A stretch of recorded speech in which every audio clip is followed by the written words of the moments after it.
Azərbaycan Avropanın enerji təminatına töhfəsini artırır. İrəvanda siyasi hərarət yüksəlir. Almaniya ilə əməkdaşlıqda tranzit bölməsinin çəkisi artır. Qızmar yay Avropa həyatının boşluqlarını üzə çıxardı. Yenə maraqlı bir həftəni geridə qoymuşuq. Bəs görək Xalq qəzeti 24 iyul 2026-cı il tarixli nömrəsində bu hadisələri necə işıqlandırıb?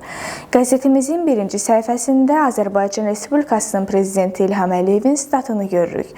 O deyir, bu ildən başlayaraq Azərbaycan öz təbii qazını Almaniyaya ixrac etməyə başlamışdı. Beləliklə, bizim qazımız bugün Avropa İttifaqına üzv 10 ölkəyə çatdırılır və şübhəsiz bu enerji təhlükəsizliyi üçün çox böyük töhfədir. Qəzetimizin ikinci səhifəsində isə rəsmi xəbərlər yer alır.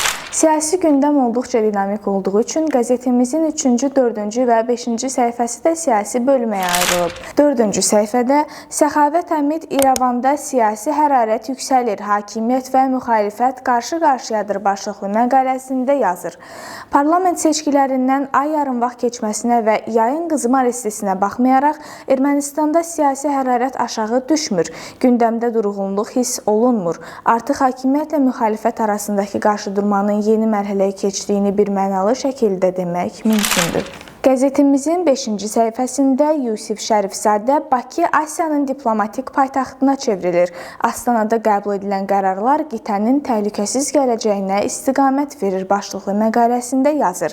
Qazaxıstanın paytaxtında baş tutan iclasda payızda Bakıda keçiriləcək ali zirvə görüşünə kompleks hazırlıq prosesi əsas mövzulardan biri kimi nəzərdən keçirildi. Sədrliyimiz tərəfindən yüksək analitik prinsiplərlə hazırlanan sammitin yekununda birmənalı qəbul edilməsi nəzərdə tutulan siyasi sənəd layihələri məhz müvafiq yığınacaqda geniş miqyaslı elmi siyasi təhlilə cəlb edildi. Qəzetimizin 6-cı səhifəsi aktual mövzuların işıqlandırılması üçün ayrılıb. Burada aktual mövzular haqqında yazılar və dünyadan xəbərlər var.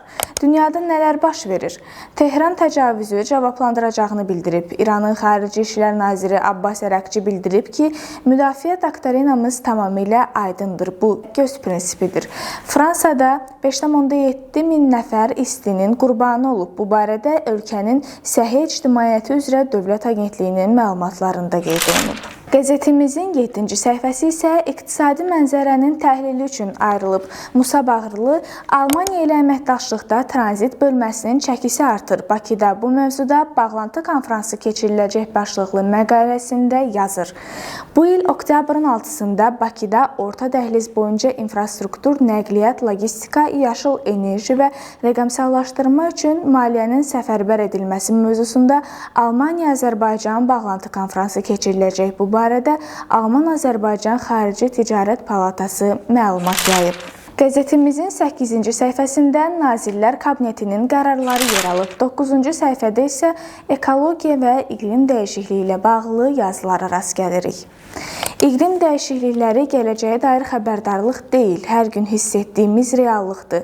Dünyada temperaturun yüksəlməsi, yağıntı rejiminin dəyişməsi, quraqlıq dövrlərinin uzanması və ekstremal hava hadisələrinin sayının artması bu qlobal prosesin göstəriciləridir. Bu dəyişikliklər Azərbaycandan da yan keçmir. Süni intellekt artıq həyatımızın bütün sahələrini əhatə edir. Qəzetimizin 10-cu səhifəsində də bu haqda məqalə yer alıb. Eleonora Həsənova rəqəmsal əsərin müəllifi kimdir? Fərdi məlumatların qorunması da sual doğurur başlıqlı məqaləsində yazır. Süni intellektin yaratdığı mətn, şəkil və ya musiqi nümunələri ənənəvi müəllif anlayışı ilə uyğun gəlmir. Beynəlxalq qanunvericilikdə müəllif hüququ insanın intellektual əməyinin məhsuluna verilir. Lakin süni intellekt yalnız verilmiş komandalar və mövcud verilənlər bazası əsasında nəticə təqdim edir. Bu məqamda ortaya belə bir sual çıxır. Əgər məhsulu insan deyil, alqoritm yaradıbsa, onun hüquqi sahibi kimdir? Proqramı yaradan şirkət, ondan istifadə edən şəxs, yoxsa süni intellektin özü? Qəzetimizin 11-ci səhifəsində isə sərbəst mövzular üçün yer ayrılıb. İlqar Rüstəmov qızmar yay Avropa həyatının boşluqlarını üzə çıxardı. 2003-cü ilin dərslərini unudan qədim qitə yenə anormal istilərin əsrinə çevrilib başlıqlı məqaləsində yazır. 2003-cü ilin qızmar yayında anormal istilər bəlkə də Avropaya müvafiq tədbirlər görmək üçün ilk ciddi xəbərdarlıq olmuşdu. O xəbərdarlığı yaddan çıxarmaq bugün Avropalılara çox baha başa gəlir. Budur, ekstremal isti havaları Avropanı yenidən cənginə alıb. Qəzetimizin sonuncu, yəni 12-ci səhifəsi isə olduqca rəngarəngdir. Burada həm idman, həm sosial, həm də nəqliyyat və hava ilə bağlı xəbərlərə rast gəlirik. Gərgin maçda heç-heçə başlıqlı xəbərdə qeyd olunur. UEFA Avropa Liqasının ikinci təsnifat mərhələsində Bakıda keçirilən Qarabağ və Moek komandalar arasında ilk oyun gərginliyi ilə yadda qaldı. Tofiq Bəhramov adına Respublika stadionunda qarşılıqlı hücumlarla keçən maçın birinci hissəsində hesabı açmaq mümkün olmadı.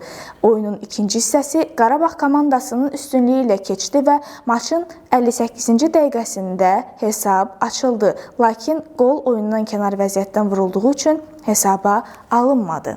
Bugünlük bu qədər. Ən son məlumatlardan xəbərdar olmaq üçün kanalımıza abunə olmağı unutmayın.